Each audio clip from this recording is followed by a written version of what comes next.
En la caracterización de la especie humana,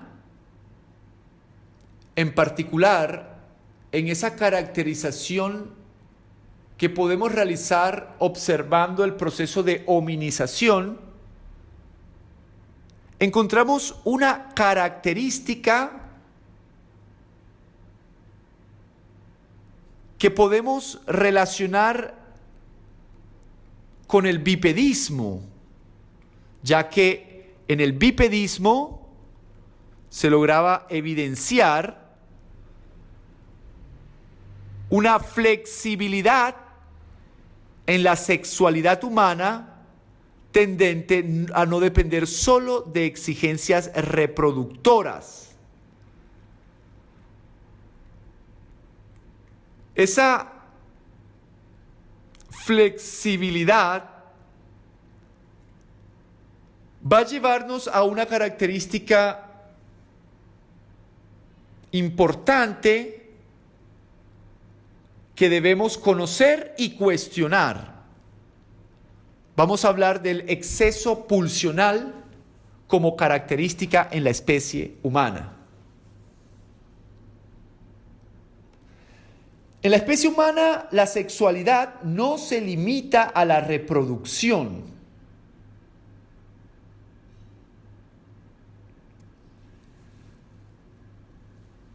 Para comprender este exceso pulsional,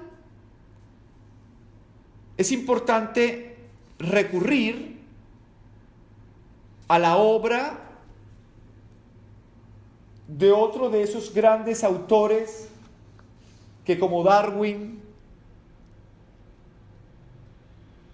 separaron el estudio de la especie en un antes y un después.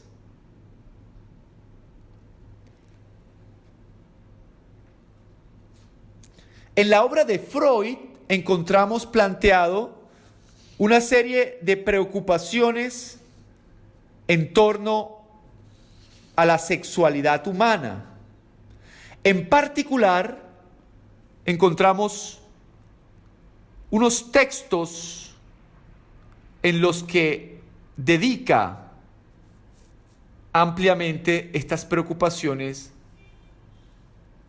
les dedica un espacio de su tiempo, de sus intereses, sobre todo respecto a lo que llamamos como exceso pulsional. Bien, Freud estaba obsesionado con la idea según la cual existe algo así como un instinto sexual en la especie humana. Pero para comprender cómo adecuó analíticamente sus observaciones Freud respecto a la sexualidad humana, tenemos que hacer una pequeña referencia a los puntos, a los principios de los que parte su análisis. En particular, lo que se llama el psicoanálisis. Los principios fundamentales podríamos recogerlos en tres ideas, que serían: la primera de ellas, el biologismo, hedonismo que existe en esta disciplina, ciencia llamada psicoanálisis.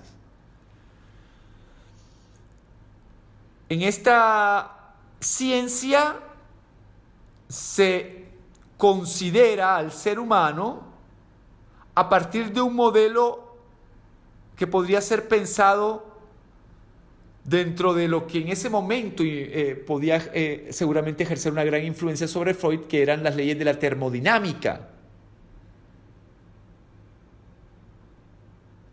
En particular, eso corolario que hacía referencia a que la energía se conserva a través de transformaciones, de cambios.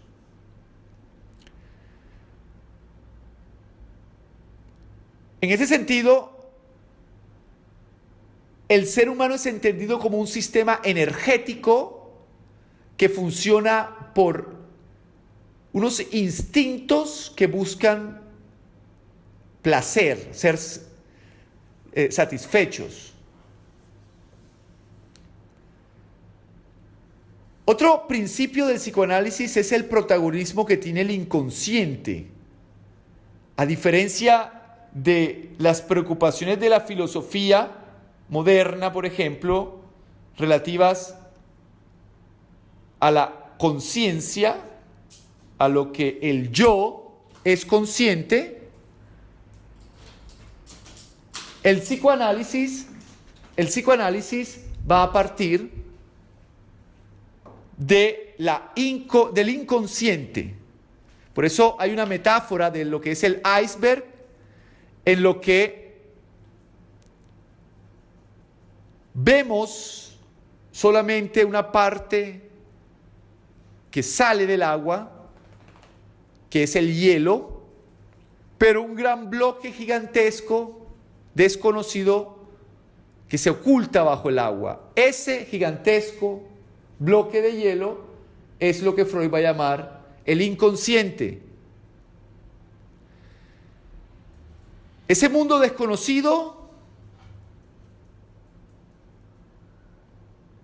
en ese mundo habitarían las fuerzas que dominarían las conductas. O mejor, desconocemos las fuerzas que dominan las conductas precisamente por lo desconocido que es este inconsciente. Y otro elemento importante dentro de los principios del psicoanálisis es la consideración de un mundo sociocultural en el que aparecen las restricciones de la conducta humana por parte de la sociedad. Pero además es importante tener en cuenta los estratos de la personalidad que planteó Freud en su estudio de la neurosis, entendida como una disfunción en la interrelación entre estos estratos. O sea, él desarrolló estos 3 estratos de la personalidad, estas distinciones analíticas entre el yo, el ello y el sobreyo o superyo, en su interés de estudiar la neurosis como una disfunción entre estos estratos. En el ello encontramos los instintos o pulsiones individuales. Tiene un lenguaje inconsciente. Allí se ubica el sustrato biológico de la vida psíquica. El principio que rige al ello es el placer, y en el ello se confunde la fantasía y la realidad. Es un impulsivo demandante, no tolera la frustración, es irracional, es asocial, es egoísta, es narcisista. En el ello encontramos un estrato de la personalidad en el que ese aspecto biológico, orgánico del comportamiento encuentra su raíz. En el yo, otro estrato de la personalidad distinto al ello, encontramos la interrelación del ello y el sobreyo o superyo. El lenguaje del yo, de este estrato de la personalidad, es consciente, ya no inconsciente como en el ello. Aquí ya no hablamos de un sustrato biológico, sino de un actor que lleva una máscara. Y ese actor parte del principio de realidad y no del principio del placer del ello. Este yo satisface los deseos del ello que desde el principio del placer desea. Por último estaría el tercer estrato de la personalidad, que sería ese superyo o sobreyo. en los que encontramos las normas, pautas y reglas que la sociedad impone al individuo y que éste ha interiorizado a través de procesos de socialización. Freud para eso recurre a una categoría que es la de catexia, en la que los niños imitarían por un afecto que dirigen hacia sus padres y hacia determinadas cosas. Por tanto, sus comportamientos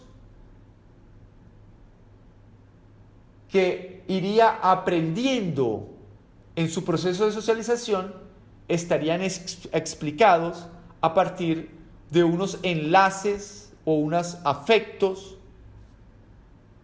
que explica Freud a través de la idea de catexia.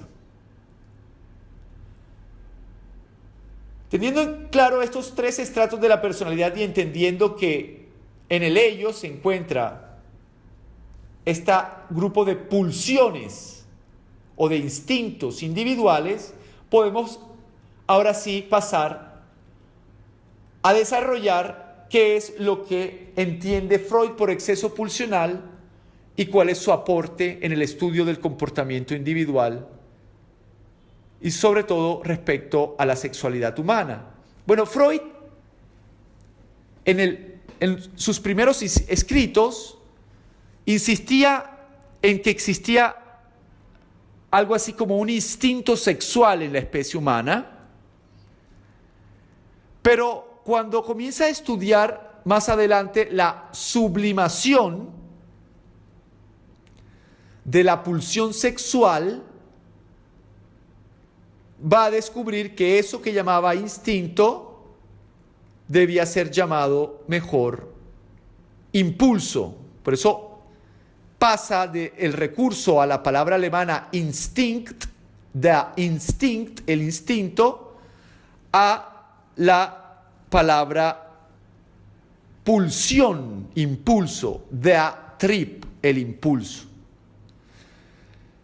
Lo que está haciendo Freud es contraponer la rigidez del instinto animal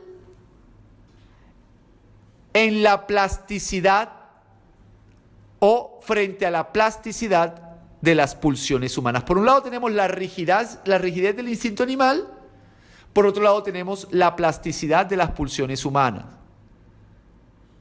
O sea que a diferencia del resto de animales, el hombre, la especie humana, no dispone de instintos, sino de un exceso pulsional. Freud entiende por instinto un comportamiento organizado fijado por la herencia, característico de la especie, y por pulsión una constituyente psíquica, un estado de excitación que impulsa la actividad del organismo fijada por herencia, pero modificable por la experiencia individual. Freud, en uno de sus textos, en particular uno de 1915, titulado en alemán Triebe und Triebschicksale, algo así como pulsiones y sus destinos, y que ha sido traducido en algunos casos como los instintos y sus destinos, que es una traducción incorrecta. Él habla de dos grupos de instintos primitivos o de impulsos que son muy marcados en la especie. Él dice que hasta ahora el psicoanálisis no nos ha suministrado datos satisfactorios, escribe en 1915, sobre los instintos sexuales, por ser este el único grupo de instintos que le ha sido posible aislar y considerar por separado en la psiconeurosis. Dice que los instintos sexuales son muy numerosos, proceden de múltiples y diversas fuentes orgánicas, actúan al principio independientemente unos de otros y solo ulteriormente quedan reunidos en una síntesis más o menos perfecta. Él afirma que el fin de esto que llama instinto o una pulsión marcada es siempre la satisfacción que solo puede ser alcanzada por la supresión del estado de estimulación de la fuente del instinto. Él afirma que pueden existir diferentes fines próximos y se puede dar una satisfacción parcial. El fin al que cada uno de los instintos sexuales tiende es la consecución del placer del órgano y solo después de su síntesis entran al servicio de la procreación, con lo cual se evidencian generalmente como instintos sexuales. Pero en un texto publicado 10 años antes, que se titula Tres ensayos para una teoría sexual, Drei Abhandlungen zur Sexualtheorie, particularmente en el numeral primero, donde se tratan las aberraciones sexuales, en el literal B, titulado Desviaciones relativas al fin sexual, sustitución inapropiada del objeto sexual, se trabaja el tema del fetichismo y allí encontramos como Freud insiste en que esos instintos de la especie humana son más bien impulsos porque en el comportamiento sexual no encontramos esa determinante fijación hereditaria del comportamiento sexual propio de los animales. Dice, cuando estudia el fetichismo, que hay unos casos en los cuales el objeto sexual normal es sustituido por otro relacionado con él, pero al mismo tiempo totalmente inapropiado para servir al fin sexual normal. El sustituto del objeto sexual es en general, según Freud, una parte del cuerpo muy poco apropiada para fines sexuales, los pies o el cabello, o un objeto inanimado que está en visible relación con la persona sexual y especialmente con la sexualidad de la misma, prendas de vestir, ropa blanca. Este sustitutivo se compara, no sin razón, con el fetiche en el que el salvaje encarna a su dios. Esta palabra fetiche incluso será usada también por Karl Marx para referirse al fetichismo de la mercancía y al secreto que se esconde detrás de ese fetichismo de la mercancía. Es una palabra que viene del portugués feitiço y que va a estar relacionada desde el siglo XVII con las expresiones de algunas religiones llamadas primitivas, que otros podrían llamar religiones propias de sociedades de baja complejidad. Para todos estos casos, dice Freud, parece constituir una condición previa la disminución del impulso hacia el fin sexual normal, una debilidad funcional del aparato sexual. Dice que el caso patológico surge cuando el deseo hacia el fetiche se fija y se coloca en el lugar del fin normal o cuando el fetiche se separa de la persona determinada y deviene por sí mismo único fin sexual. Con esto, Freud nos está advirtiendo de una importante distinción entre el instinto, la rigidez del instinto animal y la plasticidad de las pulsiones humanas. A diferencia de la rigidez del instinto animal, la especie humana no dispone sino de una plasticidad en sus pulsiones. Y esta plasticidad es lo que constituye ese exceso pulsional en el que encontramos una dirección que no es precisa, que no está determinada hacia un solo objetivo, sino que puede tomar distintas direcciones dentro de distintas posibilidades.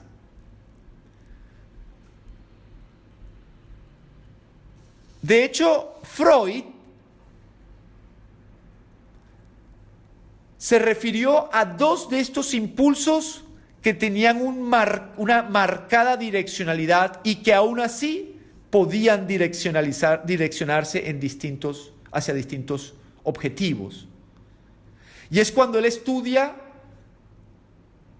esa doble subjetividad de la especie humana, en la que aparece una conciencia, un yo, pero también hay un organismo, una especie. Dentro de ese organismo encontramos esos impulsos que no son rígidos como los instintos, y hay dos en particular que al final de su vida fueron protagonistas de sus reflexiones. Y Freud se refiere a los de conservación y los de agresividad. En los de conservación encontramos relacionada la procreación, y en los de agresividad encontramos relacionados esa defensa de la prole. Eso es una información que trae la especie consigo y con la que tenemos que vivir. Esta doble subjetividad entre el yo de la conciencia y el organismo de la especie. En esta doble subjetividad encontramos ese exceso pulsional donde el organismo trae una información filogenéticamente transmitida y el yo, conciencia, debe lidiar con esa información que tenemos como especie.